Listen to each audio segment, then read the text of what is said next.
India, a country of 1.4 billion people, endless passion, and some of the most intense football cultures in Asia, from the streets of Kolkata, to the beaches of Goa, to the hills of the northeast, to the backwaters of Kerala.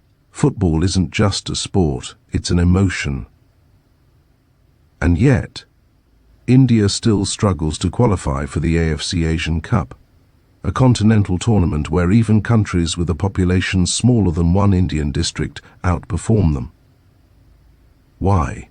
What went wrong? And what exactly is happening inside the Indian football system today? This is the full story: history, structure, mismanagement, recent incidents, and how India reached this breaking point.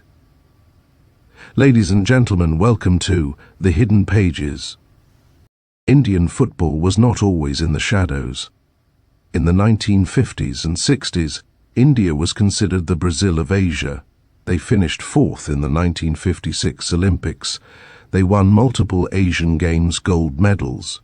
Football giants like Chuni Goswami, P.K. Banerjee, and Sailen Manna were respected across Asia. But after the 1970s, it all collapsed.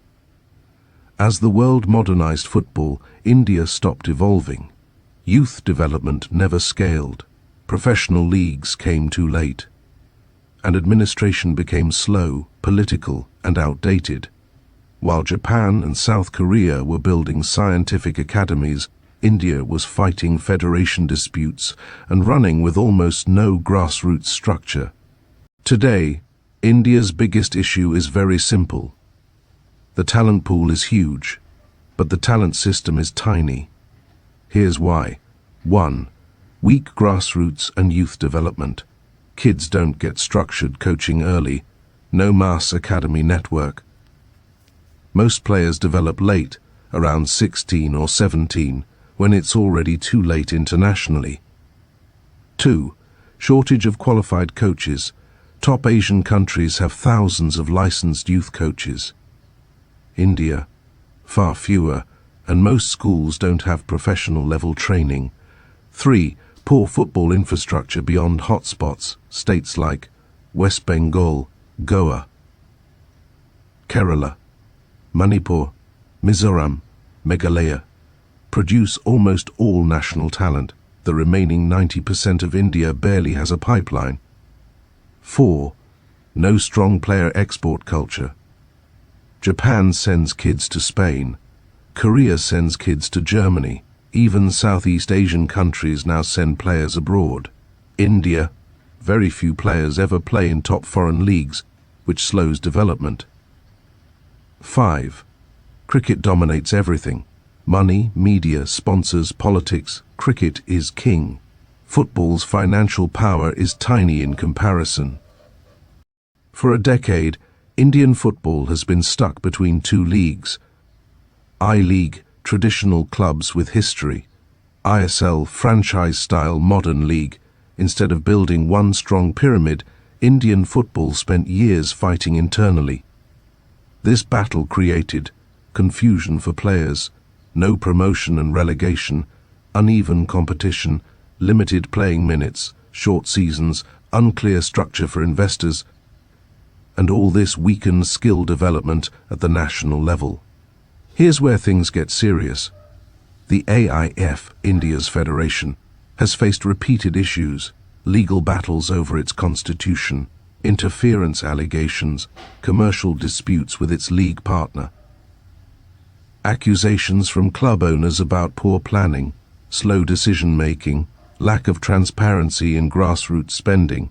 At one point, even the Indian Super League was put on hold because of legal and commercial disagreements. This shocked the football community, because when the main league stops, everything collapses.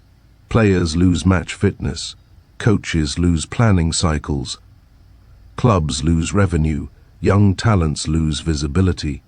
The national team's preparation suffers. This isn't a technical problem, it's a governance failure. India entered the late 2010s and early 2020s with hope. Under Igor Stimac, India tried to build a possession-based system.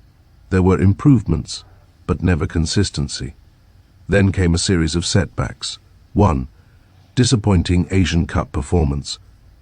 Despite qualifying for the AFC Asian Cup 2023, India struggled heavily in the finals. 2. Failure in the next Asian Cup qualifiers. A series of crucial losses, including shocking defeats to lower-ranked teams, destroyed the qualification campaign. 3. Hong Kong heartbreak. In one of the most painful moments, India conceded an injury-time goal in a match they dominated, losing 0-1. That goal essentially cost them the qualification route. 4. Coach instability. After Stimac's exit, India saw a short stint by Manolo Marquez, a transition period, and eventual appointment of Khalid Jamil. Changing systems constantly prevents identity and long-term planning. 5. Over-reliance on Sunil Chhetri era.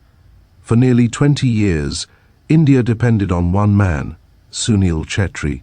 After his retirement, the team suddenly lacked a clear successor or goal-scoring system. Over the last year, several incidents exposed how fragile the system really is. Owners and clubs publicly blamed AIFF for mismanaging leagues. Youth leagues were delayed or poorly organized. Commercial disputes halted major competitions. Fans and analysts openly questioned structural planning. The national team failed to show tactical growth. Former players demanded complete restructuring. These weren't small cracks. These were signs of a system collapse. There is a way out. Other countries have done it. Japan rebuilt from scratch in the 1990s.